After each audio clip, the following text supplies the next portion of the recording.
بسم الله الرحمن الرحيم. In the name of God Almighty, first I would like to welcome you and to warmly welcome again Mr. Jens Stoltenberg, the Secretary General of NATO and the NATO Council members. And also I would like to welcome the heads of NATO member state delegations on the occasion of the inauguration of the NATO ICI Regional Center in Kuwait. We have witnessed today the inauguration ceremony of the new ICI Regional Center under the auspices of His Highness Sheikh Jabir Mubarak Al-Hamad Al-Sabah, the Prime Minister, and we witnessed the signing of the agreement for the establishment and the mandate of this center.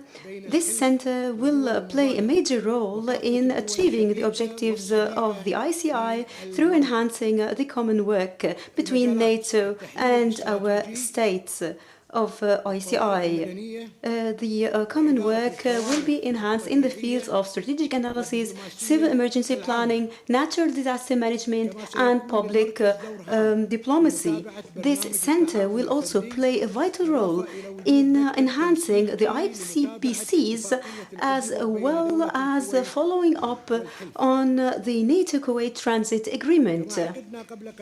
And just a while ago, we convened a meeting which brought together the excellencies and also the heads of Gulf states delegations who are members of the ICI, and with the participation of the Sultanate of Oman and the Secretary General of the GCC, as well as the North Atlantic Council. At this meeting, we discussed how to intensify our common work between our states and the NATO member states. And we also reviewed the steady development of the common cooperation with the NATO. And we reiterated and emphasized in this regard the importance of doubling the efforts to address the complex challenges which are facing the world and especially our region. Thank you very much. And now I would like to give the floor to His Excellency Mr. Jens Stoltenberg, the Secretary General of NATO. Please, sir, you have the floor. Thank you so much, Deputy Prime Minister, Foreign Minister Sheikh Khaled Al-Hamad Al-Sabah, and thank you so much for hosting us today. And I'm very grateful for this opportunity to meet with you and to be here in Kuwait. And on behalf of the North Atlantic Council, I want to thank you and the government of Kuwait for hosting all of us here today. Kuwait has been a strong and very dedicated NATO partner for many years, and you helped to build greater security and stability in the Gulf region, including through this very building, the NATO ICI Regional Center, which we inaugurated earlier today. Minister, last year, you and I signed a NATO-Kuwait transit agreement to facilitate the transit of personnel and supplies to our NATO Resolute Support mission in Afghanistan, and to make any future NATO activities in the region more effective. Back in 2004, Kuwait was the first country to join NATO's Istanbul Cooperation Initiative, the ICI. Kuwait was also the first ICI country to establish an individual partnership and cooperation program with NATO. Today, all 4 ICI countries, Bahrain, Kuwait, Qatar, and the United Arab Emirates, have these cooperation programs with NATO. This means that we will be able to step up our cooperation in many areas, including crisis management and the fight against terrorism, energy security, cyber defense, non-proliferation, defense against chemical, biological, radiological, and nuclear weapons, maritime security, and civil emergency management. Our relationship with Kuwait and the other ICI partners reached a new level last year, when all 4 countries opened diplomatic missions to NATO. So our ties are getting broader and they are getting deeper. Today, we held a meeting of the North Atlantic Council here in Kuwait. Together with our ICI partners as well as other countries, we are developing our cooperation, and it is becoming stronger every day. We discussed regional security challenges and how we can work together to address them, including at this impressive new facility, the NATO ICI Regional Center, which we opened this morning.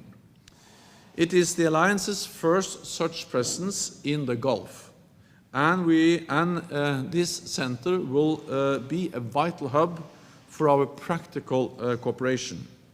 This is essential because our security is directly linked. We face the same threats like terrorism and failing states, and we share the same aspirations for peace and for stability. We have learned over the years that we are much stronger with allies and partners than we are alone.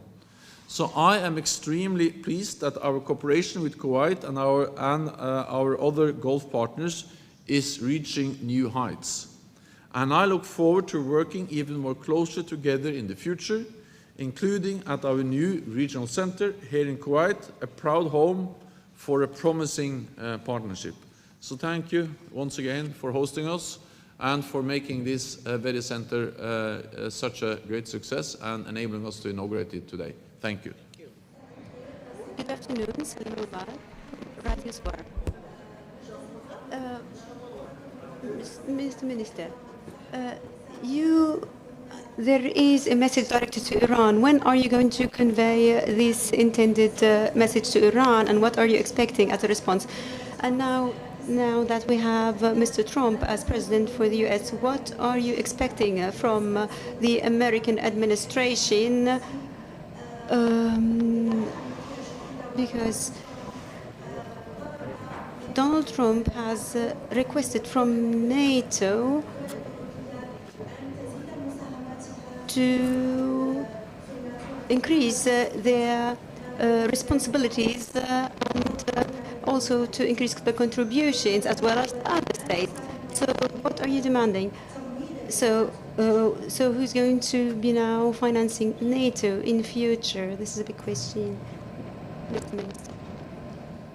I can comment on the question of NATO and the new US administration. I'm absolutely certain that the new President Trump, and the new US administration will be fully committed to NATO and to the transatlantic partnership and the importance of the security guarantees. I'm absolutely certain, partly because this is in the interest of both Europe and the United States. Strong NATO is of course good for Europe, but it's also good for the United States. 2 world wars and the Cold War have taught us that stability in Europe is also important for peace and stability in the United States, North America.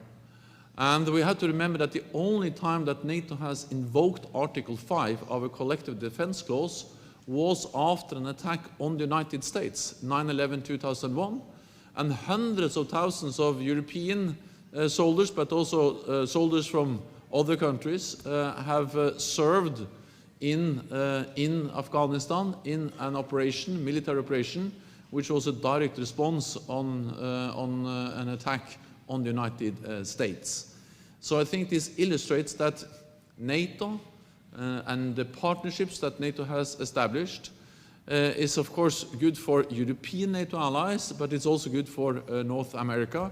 And it illustrates the importance of NATO, that we stand together, that we protect each other. So it's also in the interest of the United States to have a strong NATO.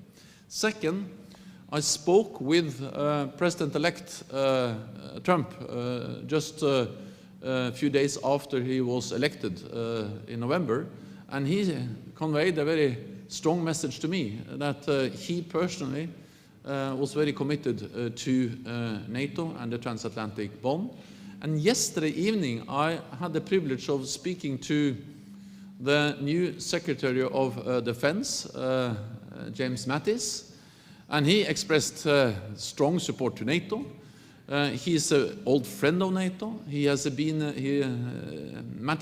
Secretary Mattis has been a senior NATO commander before. He knows this region. He has been in Kuwait. He has been in Iraq. And he welcomed also the establishment of this center because Secretary Mattis said that this center provides an excellent platform for strengthening the cooperation between NATO and the countries in the Gulf region. So I'm absolutely certain that the new EU administration see and will support strengthening NATO, both when it comes to collective defense in Europe, but also projecting stability to our neighborhood, working with partners like, for instance, Kuwait and other countries in the Gulf region. When it comes to who's going to pay, I fully agree with the message from President Trump, but also the message that Secretary Mattis gave me or told me yesterday evening when we spoke on phone, and that is that we need a fairer burden sharing. European allies have to spend more, have to invest more in defense, and I look forward to working together with President Trump and also with Secretary Mattis in pushing this agenda and make progress when it comes to increased defense spending among European NATO allies. We have seen some progress. Some allies already meet the 2% guidance, but we need more. We have a long way to go, and I look forward to work together with the new administration addressing the importance of defense spending. So I'm absolutely certain that NATO will continue to adapt. NATO is the most successful alliance in history because we have been able to adapt. And the establishment of this center in Kuwait today is yet another expression or example of how NATO is adapting to new security challenges and how we are working together with partners, close friends, like Kuwait and other partners in the Gulf region.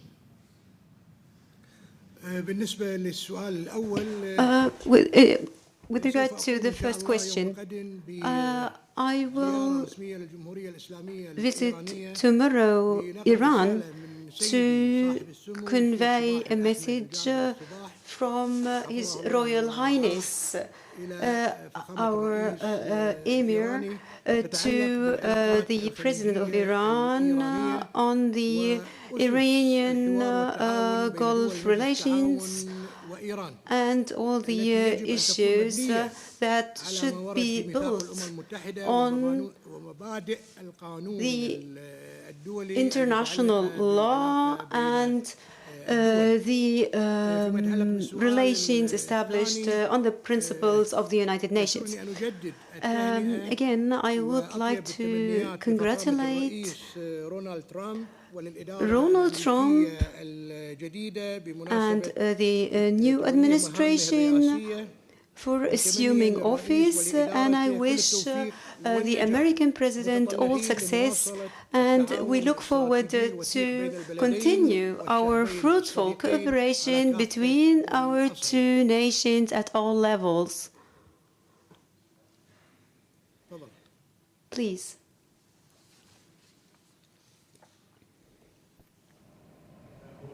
Omar Hassan, the French press agency.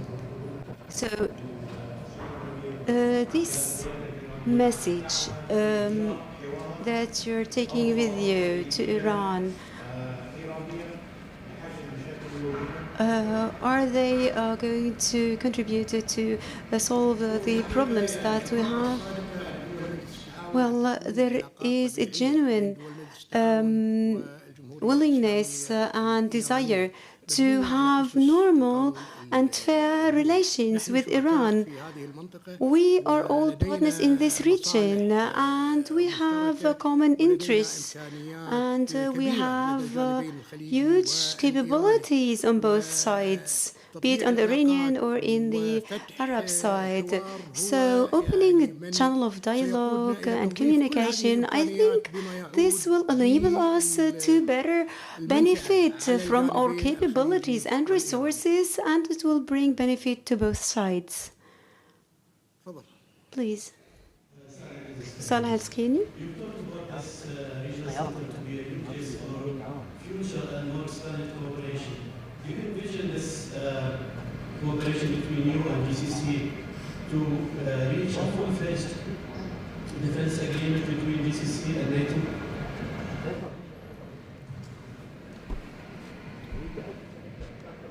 This center, the regional NATO ICI Center, is a center for a strengthened partnership between NATO, the countries in the Istanbul Cooperation Initiative, and with other countries in the Gulf region.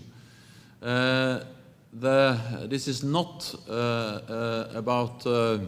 this is not a full-fledged military cooperation, meaning any collective security guarantees, but it is a way for NATO to work even closer with good friends, good partners in the Gulf region. And I think we really will benefit from closer cooperation, because the countries in the Gulf region and NATO, we face the same threats, the same challenges: terrorism, failing states, cyber attacks, and instability in our neighborhood. And therefore, we can work together in addressing terrorism, in addressing cyber threats, and in building stability. And that's the reason why we so much welcome the establishment of this center. The NATO center in Kuwait is a new home for NATO. And it provides an excellent potential for expanding further our cooperation.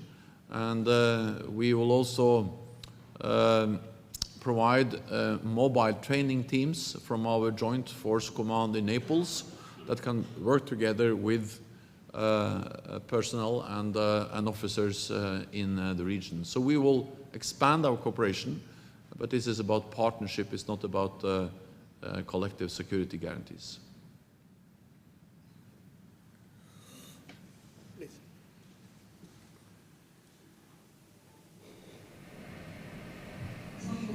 Sahr al-Bablawi from the Egyptian agency. There was a proposal on to have some efforts on easing the tension between Saudi Arabia and Egypt. There's like mediation efforts. Well, the Saudi-Egyptian relations are very important. Egypt is a very strategic, very strategic country, and the relations, of course, the relation between the Gulf states and Egypt should be at their best. And now we're facing the challenges and the common threats. So everyone is keen on keeping good relations between the Gulf states and Egypt, and everyone is trying to exert efforts to improve the relations everywhere and at every time. Last question, please. Thank you, Your Excellency. Al-Hamad from the Lebanese Daily Nation. Your Excellency, does the treaty signed between NATO and the Gulf states include any military protection if it's confidential?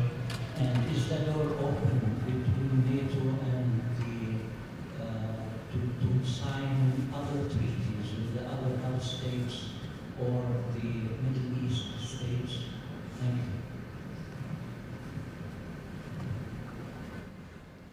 What we signed today was an agreement on how to run this center with a clear mandate for this regional center for cooperation, for partnership.